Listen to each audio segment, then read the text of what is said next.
Hello चार सभी का स्वागत है आपके अपने यूट्यूब चैनल कंपोजर पर। यूट्यूब के सभी अच्छे होंगे। आज का जो पेपर ओवरऑल देखा जाए तो मतलब घुमा फिरा करके काफ़ी पूछा गया था, या पेपर का लेवल जो था थोड़ा सा हार्ड इस बार बनाएगा प्रीवियस ईयर के मुकाबले। यानी पिछले साल जो क्वेश्चन थे वो सारे ऐसे क्वेश्चन थे जो प्रीवियस ईयर्स में पूछे जा चुके थे। लास्ट ईयर तक ये सिस्टम था कि जो बच्चा प्रीवियस 5 से 10 साल के क्वेश्चन पेपर सॉल्व करके गया है उसके आराम से 70 में से 60+ मार्क्स बन जा रहे थे। बट इस बार क्या है, क्वेश्चन का जो लेवल है थोड़ा सा बढ़ा दिया गया है। यानी क्वेश्चन पूरे मतलब अगर बोले एनसीईआरटी के बीच बीच में घुस घुस करके क्वेश्चन उठाए गए। तो पेपर का जो लेवल था थोड़ा सा हार्ड था। बट यहाँ पर आप लोग के लिए एक थोड़ा से खुशी की बात ये रहेगी कि जो इस बार मार्किंग रहेगी वो इजी रहने वाली है, क्योंकि पहले से ये जारी कर दिया गया था। अगर बच्चा रिलेटेड लिख कर आ रहा है आपको मार्क्स मिलेंगे, तो टेंशन फ्री रहना। अगर आप लोगों ने रिलेटेड लिखा है या फिर स्टेप मार्किंग भी नाम की चीज़ होती है, अगर आपने कुछ स्टेप्स भी क्वेश्चन के सॉल्व करे हैं तब भी आपको मार्क्स मिल जाते हैं। तो थोड़ा सा टेंशन फ्री रहना है। अगर आप लोग करके आए हैं तो आपके अच्छे मार्क्स बनेंगे ही बनेंगे। और जब पेपर देखो हार्ड बनता है ना, तो ऑटोमेटिक जो मार्किंग होती है वो ईजी होती है। तो ओवरऑल अगर हम पेपर की बात करें ठीक ठाक बना हुआ था, मार्किंग इजी रहने वाली, तो टेंशन फ्री रहना है। तो सॉल्यूशन देखते हैं हम वन बाय वन क्वेश्चन का। और अभी जो लेटेस्ट अपडेट आप लोग की बोर्ड के द्वारा आएगी, जैसे कॉपी चेकिंग की प्रोसेस कहाँ तक पहुंची, कब से कॉपी चेक स्टार्ट होनी होगी, कब तक होनी है, फिर जो आपके रिजल्ट की डेट है वो कब आएगी, इसके अलावा जिस बच्चे के कम मार्क्स बन रहे हैं वो क्या कर सकते हैं। इसके अलावा आप लोग के अभी इसके बाद इम्प्रूवमेंट एग्जाम्स होते हैं या फिर बैक के एग्जाम होते हैं, वो क्या होता है, कितने टाइम बाद होंगे, वो सारी डिटेल्स आपको हमारे यूट्यूब चैनल पर मिलती रहेगी। तो चैनल के साथ जरूर जुड़े रहेगा। जिन बच्चों ने अब तक चैनल को सब्सक्राइब नहीं किया, जल्दी से सब्सक्राइब वाला बटन प्रेस कर दीजिएगा। तो यहाँ पर ऑप्शन वाले हैं। फर्स्ट नंबर पर देखो, जो हम सीधा आंसर की बात करेंगे, ज़्यादा डिटेल में नहीं जाएंगे क्वेश्चन में। तो कहाँ नंबर है इसका, जो सही आंसर हो जाएगा बच्चों वो हो जाएगा फर्स्ट। ठीक है, इसमें था अभिक्रिया का कोटि, ये हो जाएगी 1/2, इसका सही आंसर हो जाएगा। फर्स्ट वाला इसका सही हो जाएगा। ठीक है, नेक्स्ट था निम्न में से कौन फेलिंग विलेन को अपचेत नहीं करता है। तो कौन नहीं करता है, तो यहाँ पर इसका सही आंसर की हम बात करें, फोर्थ नंबर हो जाएगा इसका सही।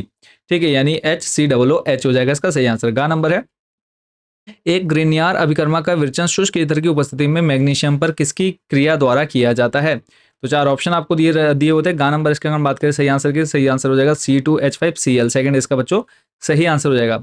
घा नंबर था, निम्न में से किसके लिए वॉन्ट हाफ कारक का मान अधिकतम होता है या अधिकतम है। क्वेश्चन नंबर 4 था इसमें घा नंबर, तो इसमें हो जाएगा MgSO4। डायरेक्टली आपका यहाँ पे ऑर्गेनिक केमिस्ट्री से क्वेश्चन पूछे गए हैं ज़्यादातर। तो MgSO4 थर्ड नंबर इसका सही हो जाएगा। अड़ा नंबर था उसके बाद आ जाएगा, फर्स्ट एमीन व क्लोरोफॉर्म के मिश्रण को एथेनोइक KOH के साथ गर्म करने पर प्राप्त होने वाला यौगिक क्या कहलाता है। तो इसका नंबर है पांचवे का, ये हो जाएगा एल्काइल आइसोसाइनेट, एल्कलाइन आइसोसाइनेट, यानी थर्ड नंबर इसका सही हो जाएगा। चार नंबर है, निम्न में से प्रतिचुंबकीय आयन है, प्रतिचुंबकीय आयन बताना है। तो इसका हम बात करें तो सही आंसर हो जाएगा Zn2+, यानी थर्ड नंबर इसका जो है बच्चों सही हो जाएगा। 6 नंबर है, यदि CuSO4 विलयन में 96,500 गुलाम विद्युत प्रवाहित की जाए तो यह मुक्त करेगा, किस चीज को मुक्त करेगा। तो 6 नंबर का आप बच्चों आंसर देख सकते हैं। इसमें सही आंसर हो जाएगा 63.5 ग्राम तांबा। तो अगर सही आंसर की बात करें तो फर्स्ट इसका बच्चों सही हो जाएगा। जा नंबर है, यहाँ पे आपको बताना था कि दो आपको यहाँ पर उपसंयोजन अवस्थाएं दे रखी हैं MnCO5SCN। तो इसमें आपको बताना था कि इनके बीच में क्या रिलेशन है। तो इसका सही आंसर हो जाएगा ये सभी, फोर्थ वाला हो जाएगा बच्चों इसका ये सभी, यानी बंधवी समावयवी है, उपसंयोजन समावयवी है, आयनन समावयवी है और ये सभी। तो यानी तीनों के तीनों है। तो यानी आपका जो आंसर है फोर्थ वाला सही हो जाएगा ये सभी। अभिकथन और कारण, अभिकथन और कारण की बात करें तो इसमें देखो A और R दोनों सही हैं, किंतु R A की सही व्याख्या नहीं करता है। सेकंड वाले पे आपने इसमें ऑप्शन टिक लगा के आना था कि सुक्रोज का जल अपघटन इक्षु शर्करा का प्रतिलोमन कहलाता है। सुक्रोज एक डाइसैकेराइड है। तो इसका जो सही आंसर बच्चों आपने टिक लगाना था सेकंड नंबर था। A तथा R दोनों सही हैं, परंतु R A की सही व्याख्या नहीं करता है। क्लियर है। ऐसी इसी का सेकंड वाला था, इसका हो जाएगा फर्स्ट। इसमें था 340 केल्विन पर NaOH की उपस्थिति में फिनॉल की क्लोरोफॉर्म के साथ रेमर टीमर अभिक्रिया से मुख्य उत्पाद के रूप में सेल्डिहाइड बनता है। तो इसका आपको जो जाना था फर्स्ट वाले के साथ जाना था। ए तथा आर दोनों सही हैं तथा RA की सही व्याख्या करता है। आई होप बच्चों सारे MCQs आपके जो हैं वो सही होंगे। नेक्स्ट था, मोलर चालकता का SI मात्रक बताना है। मोलर चालकता का SI मात्रक तो ये होता है सीमेंस प्रति मीटर। ठीक है, S मीटर स्क्वायर पर मोल। तो ये भी आप लोग यहाँ पे लिख सकते हैं। नेक्स्ट है थर्ड नंबर, रिक्त स्थान बनना था यहाँ पे आपको। तो यहाँ पर आपको आ जाता है विटामिन डी और विटामिन ए। पहले आपको लिखना था विटामिन डी, ठीक है, रतौंधी जो है विटामिन डी, और उसके बाद आ जाएगा विटामिन ए की कमी से होता है। ठीक है, रैकेट्स जो होता है विटामिन डी और रतौंधी हो जाएगा विटामिन ए की कमी से। फोर्थ नंबर है, पोटेशियम ट्राई ऑक्सिलेटो क्रोमेट थर्ड नाम वाले उपसंयोजन यौगिक का सूत्र लिखना। अब यहाँ पे इसका सूत्र लिखना था, तो हो जाएगा K3 बड़े ब्रैकेट में Cr, छोटे ब्रैकेट में आ जाएगा C2O4 का बेस में आ जाएगा 3। क्लियर है। चलेंगे नेक्स्ट क्वेश्चन पर। PPM पार्ट्स प्रति मिलियन को समझाना था। तो पार्ट्स प्रति मिलियन विलेय पदार्थ का द्रव्यमान बटे विलेयन का द्रव्यमान गुणा 10 की घात 6, ये आपको यहाँ पर सिंपली लिख करके आना था। ठीक है, नेक्स्ट चलेंगे अगले क्वेश्चन पर लेकर के आपको। क्वेश्चन नंबर यहाँ पर आपका बच्चों है 6। आप कैसे बनाएंगे, केवल रासायनिक समीकरण देना है। उसके बाद दे रखा है पायरो ल्यूसाइट से K2MnO4 बनाना है। दूसरा था सोडियम डाइक्रोमेट से पोटेशियम डाइक्रोमेट बनाना है। रिएक्शन देनी थी, तो ये रिएक्शन बच्चों आप सामने देख पा रहे हैं। आई होप बच्चों ऐसे ही आप लोग एग्जाम में करके आए होंगे। चलेंगे नेक्स्ट क्वेश्चन, क्वेश्चन नंबर 7 पर। क्वेश्चन नंबर 7 बच्चों आपसे पूछा गया है, यदि एक धात्विक तार में 0.5 एम्पीयर की धारा 2 घंटों के लिए प्रवाहित होती है तो तार में से कितने इलेक्ट्रॉन प्रवाहित होंगे। तो इसमें सिंपली आपको फॉर्मूला लगाना था, Q equal to I T, class 10 का फॉर्मूला यूज हुआ यहाँ पे। तो इसमें आपने फाइनल आंसर जो आ रहा है वो आ रहा है 2.25 इंटू 10⁻22 इलेक्ट्रॉन। नेक्स्ट था क्वेश्चन आपका यहाँ पर, किसी विलयन के लिए वाष्प दाब में आपेक्षिक अवनमन विलयन में विलय के मोल अंश के बराबर होता है, जबकि विलायक ही वाष्पशील है। समीकरण की व्युत्पत्ति कर सिद्ध कीजिए। 2 नंबर का क्वेश्चन था, तो यहाँ पे आपने सिंपली राउल्ट के नियम का पहले आपने बता देना था, राउल्ट के नियम से। ठीक है, उसके बाद वाष्प दाब में अवनमन, फिर अपेक्षित अवनमन, फिर इसके बाद समीकरण की जो व्युत्पत्ति करनी थी वो आप बच्चों सामने स्क्रीन पर देख पा रहे हैं। तो आई होप बच्चों इसको भी आप पूरा सही करके आए होंगे। चलेंगे नेक्स्ट क्वेश्चन नंबर बच्चों 9 हमसे पूछा गया है, निम्न परिवर्तन कैसे संपन्न किए जा सकते हैं, केवल रासायनिक समीकरण दीजिए। ब्रोमो एथेन से प्रोपेन नाइट्राइल, क्लोरोबेंजीन से डाइफेनिल, और इन दोनों के लिए आपने क्या देना था, खाली परिवर्तन करना था। तो यहाँ पे आप देख पा रहे हैं, फर्स्ट वाला C2H5Br plus KCN tends to C2H5CN plus KBr। ऐसे ही क्लोरोबेंजीन से डाइफेनिल था 2C6H5Cl plus 2Na tense to C6H5, फिर आ जाएगा 6C6H5 प्लस 2NaCl। क्लियर है। नेक्स्ट था क्वेश्चन नंबर 10, ईंधन सेल क्या है। तो ईंधन सेल की आपने डेफिनेशन लिखती थी, सीमांत मोलर चालकता, इन दोनों के बारे में आपको बताना था। तो आई होप बच्चों आप लोग लिख करके आए होंगे। नेक्स्ट लेंगे आपको लेकर के अगले क्वेश्चन पर। 11 नंबर है, मोनोसेकेराइड तथा पॉलीसेकेराइड को उदाहरण सहित समझाइए। पॉली और मोनो और पॉली को समझाना है। तो मोनोसेकेराइड क्या होते हैं, ये सरल सर्करा होते हैं जिन्हें और सरल इकाइयों में नहीं तोड़ा जा सकता। उदाहरण ग्लूकोज और फ्रक्टोज। पॉली में क्या हो गया, ये जटिल कार्बोहाइड्रेट होते हैं जैसे स्टार्च और सेलुलोज। इसी में कोशिका में पाए जाने वाले विभिन्न प्रकार के जो हैं RNA हो जाएगा, तो इसमें संदेश वाहक हो जाएगा स्थानांतरण और राइबोसोमल। आई होप बच्चों इसको आपने किया होगा। नेक्स्ट इसी के अच्छा, अथवा में जो क्वेश्चन पूछा गया था, कोशिका में पाए जाने वाले विभिन्न प्रकार के RNA कौन कौन से हैं। तो ये आपका जो आंसर है वो आप यहाँ पे देख पा रहे हैं और वाले का। चलेंगे नेक्स्ट क्वेश्चन, क्वेश्चन नंबर 12 पर। इसको आपने बढ़ते हुए क्रम में लगाना था, C2H5NH2, फिर उसके बाद C2H5 का होल ट्वाइस NH। तो इसका जो क्रम है बच्चों आप सामने स्क्रीन पर देख पा रहे होंगे। तो आई होप कि इसी क्रम में आप लोगों ने इसको सेट भी किया होगा। इसी के खा नंबर में आपसे पूछा गया है, एनिलीन फ्रीडलक्राफ्ट अभिक्रिया प्रदर्शित नहीं करती, कारण बताइए कि क्यों नहीं प्रदर्शित करती है। तो एनिलीन फ्रीडलक्राफ्ट, इसका कारण हो जाएगा कि एनिलीन में नाइट्रोजन परमाणु पर लोन पेयर बेंजीन रिंग के साथ अनुनाद में भाग लेता है, जिससे नाइट्रोजन पर इलेक्ट्रॉन घनत्व कम हो जाता है, और यह फ्रीडलक्राफ्ट अभिक्रिया के लिए लुईस अम्ल के साथ संयोजन नहीं कर पाता है। आई होप बच्चों आपने ये सॉल्व किया होगा। नेक्स्ट देखते हैं क्वेश्चन नंबर 13। परम ताप 298 केल्विन में 10 केल्विन की वृद्धि होने पर रासायनिक अभिक्रिया के वेग जो है वो दोगुना हो जाता है। अभिक्रिया के लिए EA की गणना कीजिए। R आपको दे रखा है। तो इसका जो सॉल्यूशन है बच्चों, आप यहाँ पे सिंपली फॉर्मूला जो आपने यूज़ करना था आप सामने देख पा रहे हैं। थोड़ा सा यहाँ पे एरर्स हैं, बट जो अगर हम बात करें सॉल्यूशन की आंसर की, 53.6 kg पर मोल आ रहा है। ठीक है, नेक्स्ट चलेंगे आपको लेकर के अगले क्वेश्चन पर। अगला है, अभिक्रिया को रासायनिक समीकरण से समझाना है। कोल्बे अभिक्रिया, ठीक है, कोल्बे, और इसी के अथवा में क्वेश्चन दे रखा था एनिसोल का फ्रीडलक्राफ्ट एसिटिलेशन। तो पहले आपको कोल्बे अभिक्रिया बताना था। कोल्बे अभिक्रिया बच्चों आप सामने स्क्रीन पर देख पा रहे हैं। आई होप कि आपने ये सही करके लिखा होगा। तो ये पूरी रिएक्शन आपके सामने है कोल्बे की। इसी के अथवा में जो क्वेश्चन दे रखा था, एनिसोल फ्रीडलक्राफ्ट अभिक्रिया देता है एल्यूमिनियम क्लोराइड उत्प्रेरक की उपस्थिति में एल्किल हैलाइड तथा एसिल हैलाइड की अभिक्रिया द्वारा एल्किल तथा एसिल समूह ऑर्थो तथा पैरा स्थितियों पर प्रवेश करते हैं। ये सामने आपका इसकी जो रिएक्शन अभिक्रिया वो बच्चों आप देख पा रहे हैं। नेक्स्ट क्वेश्चन नंबर 15, स्पेक्ट्रमी रासायनिक श्रेणी क्या है। दुर्बल क्षेत्र लिगेंड व प्रबल क्षेत्र लिगेंड में क्या अंतर है। तो यहाँ पर आ जाएगा स्पेक्ट्रमी रासायनिक श्रेणी क्या है, दुर्बल क्षेत्र लिगेंड तथा प्रबल क्षेत्र लिगेंड में अंतर स्पष्ट कीजिए। तो ये जो क्वेश्चन आपकी एनसीईआरटी बुक से बच्चों पूछा गया है, तो इसको आपने पूरा डिटेल में वीडियो रोक करके पढ़ लेना है। ठीक है, चलेंगे आपको लेकर के नेक्स्ट क्वेश्चन नंबर 16 में। क्वेश्चन नंबर 16 मतलब 16 का जो लेवल है काफ़ी ऊपर तक लेके गए हैं, डायरेक्टली ना पूछ करके काफ़ी ऊपर लेकर के गए इसके लेवल को। तो नीचे दिए गए चित्र पर विचार कीजिए और अधोलिखित प्रश्नों के उत्तर दीजिए। तो इलेक्ट्रॉनों के प्रवाह की दिशा बताइए, यहाँ पर आपसे पूछा है। इसके अलावा सिल्वर प्लेट, एनोड। तो इन 4-5 क्वेश्चन के आंसर आप लोग बच्चों यहाँ पर डिटेल में देख सकते हैं। इलेक्ट्रॉन के प्रवाह की दिशा ये हो जाएगी कि जिंक प्लेट से सिल्वर प्लेट की ओर प्रवाहित होते हैं। फिर दूसरा था सिल्वर प्लेट एनोड अथवा कैथोड क्या है। तो सिल्वर प्लेट कैथोड है क्योंकि इस पर Ag+ आयनों का अवक्षेपण होता है। यदि लवण सेतु हटा दिया जाए तो क्या होगा। तो लवण सेतु हटा देंगे तो आयनिक संतुलन क्या होगा, ये बनाए रखता है। फिर यदि इसे हटा लिया तो घोल में आयनों का संचार रुक जाएगा, इससे इलेक्ट्रॉन का प्रवाह रुक जाएगा और सेल कार्य करना बंद कर देगा। चौथा था साम्य अवस्था पर ई नॉट सेल या फिर ई सेल का मान क्या होगा, तो ये क्या होगा, उस स्थिति में अभिक्रिया आगे नहीं बढ़ेगी, शून्य हो जाएगा। ठीक है, कि यानी साम्य अवस्था पर सेल का जो विभव है वो शून्य हो जाएगा। इसी में खा नंबर में बच्चों क्वेश्चन पूछा गया था, किसी विलयन की चालकता तनुता के साथ क्यों घटती है। तो इसका आंसर आपने लिखना था कि किसी भी विलयन की चालकता आयनों की संख्या पर निर्भर करती है। तनुता बढ़ने पर आयनों का घनत्व कम हो जाता है, आयनों के बीच दूरी बढ़ने से कुल चालकता कम हो जाती है। चलेंगे नेक्स्ट क्वेश्चन नंबर 17 पर। आदर्श विलयन बताना था, अणुसंख्य गुणधर्म और मोलल अवनमन स्थिरांकों को आपने एक्सप्लेन करना था, डेफिनेशन बतानी थी। तो आदर्श विलयन क्या होते हैं, वे विलयन जो राउल्ट के नियम का पूर्णतः पालन करते हैं और जिनमें घुलनशीलता के दौरान ना तो ऊष्मा अवशोषित होती है ना ही उत्सर्जित होती है, आदर्श विलयन कहलाते हैं। एग्जाम्पल में आपने देना था benzene plus टॉल्यून, hexane plus heptane.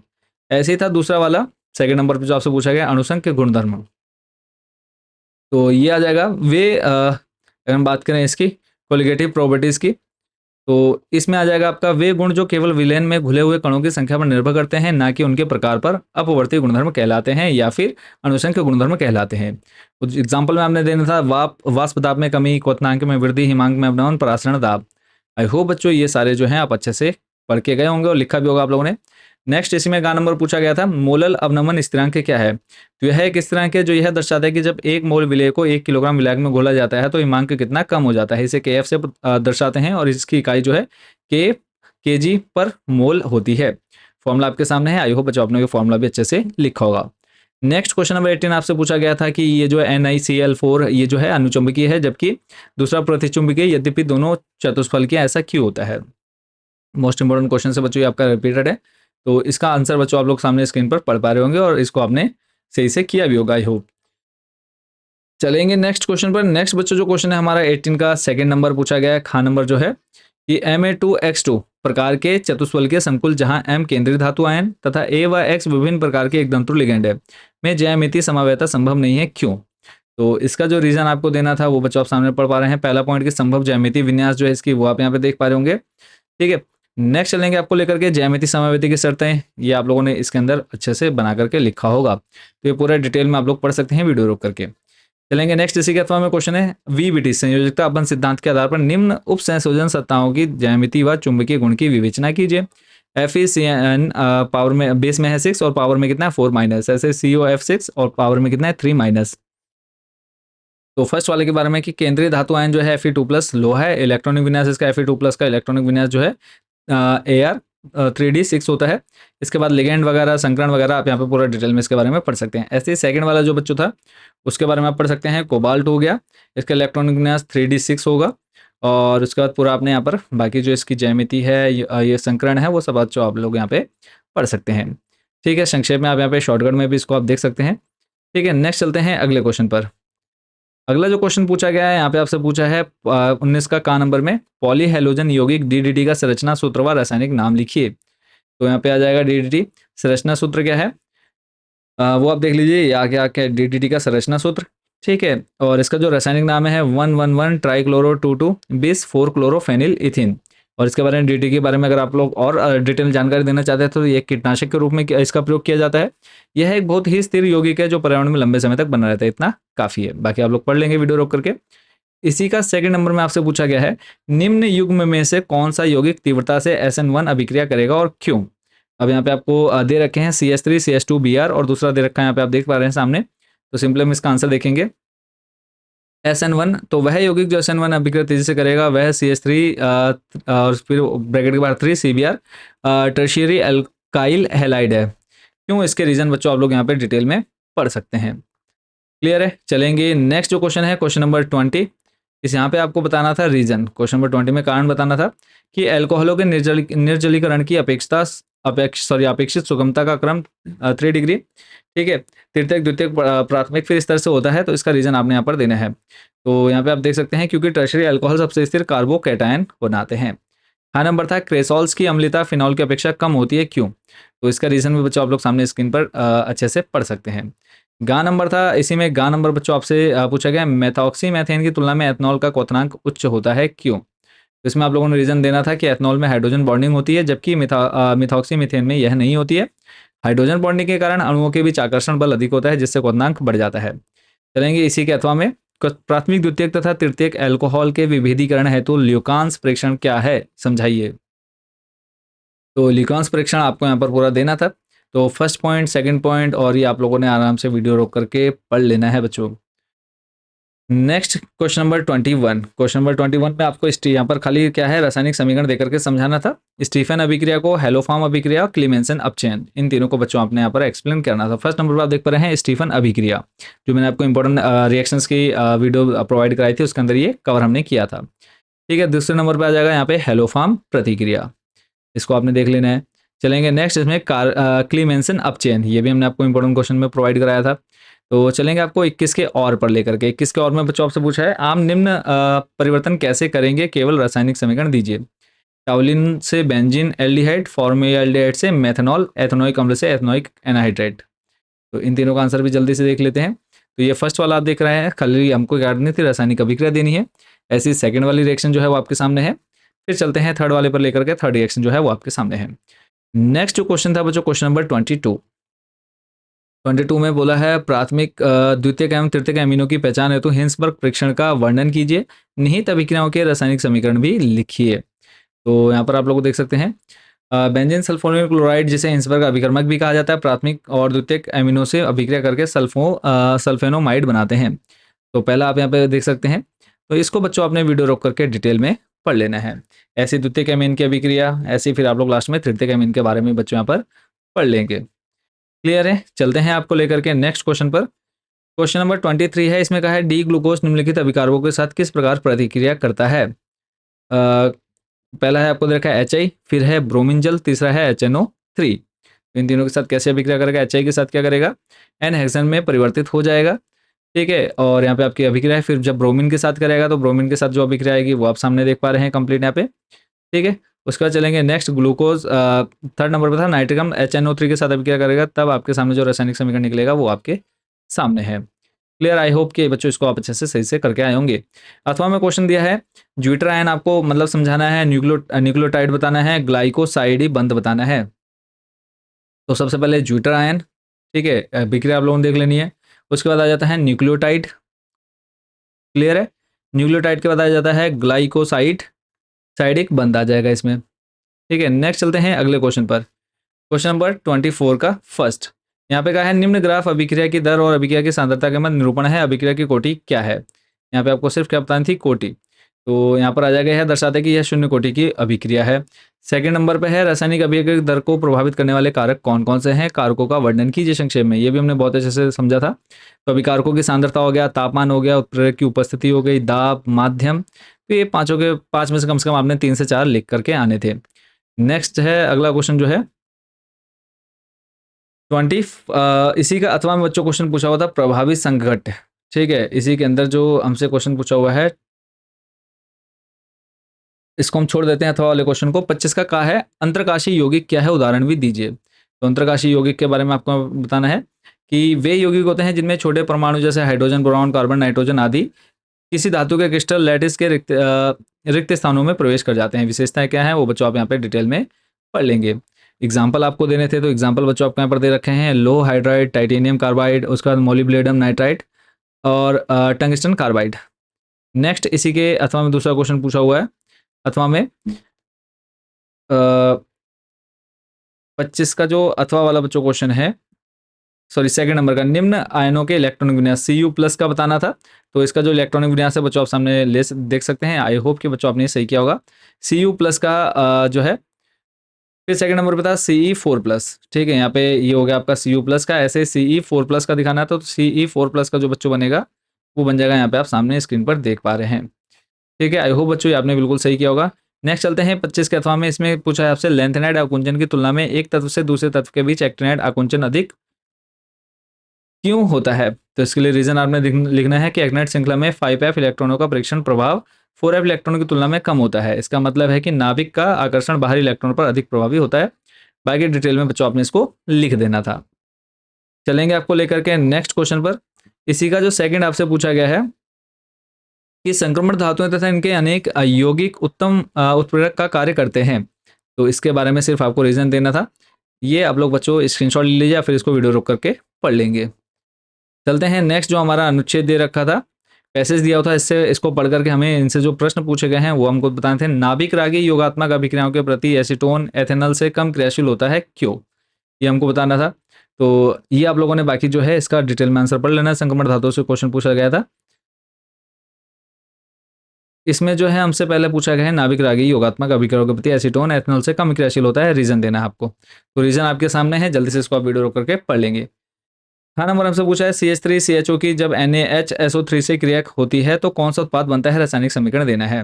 तो सोडियम बाई सल्फाइड योग उत्पाद बनेगा, ठीक है, एथेनॉल सोडियम बाई सल्फाइड बनेगा। तो इसके लिए आपने जो अभिक्रिया देनी है वो आपके सामने थी, ठीक है। नेक्स्ट है एथेनॉल की SCN के साथ अभिक्रिया की क्रियाविधि बताइए। तो ये कंप्लीट यहाँ पे आपको इसका जो प्रोसेस है वो आपको यहाँ पर दी गई, step first, step second, step third, ठीक है। और लास्ट है एथेनॉल साइनोहाइड्रिन। तो ये जो 3 क्वेश्चन आपसे बच्चों यहाँ पर पूछे गए थे वो आपने देख लिए।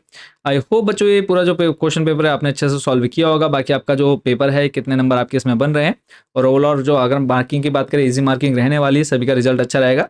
आज जो है आप लोग के सारे जो पेपर हैं वो खत्म हो चुके हैं। अब आगे का जो फ्यूचर है उसको भी आप लोगों ने इन बीच, ये जो आपके पास समय है, गैप है, इनके बीच में आप लोगों ने डिसाइड कर लेना है कि आपको इन फ्यूचर क्या करना है। बस अच्छे से मेहनत करनी है। ये नहीं कि अब एग्जाम खत्म हो गए तो अब आप लोगों ने बस अपना एंजॉय करना शुरू कर देना है। फ्यूचर को लेकर के थोड़ा सा आप लोग अपनी प्लानिंग करिए।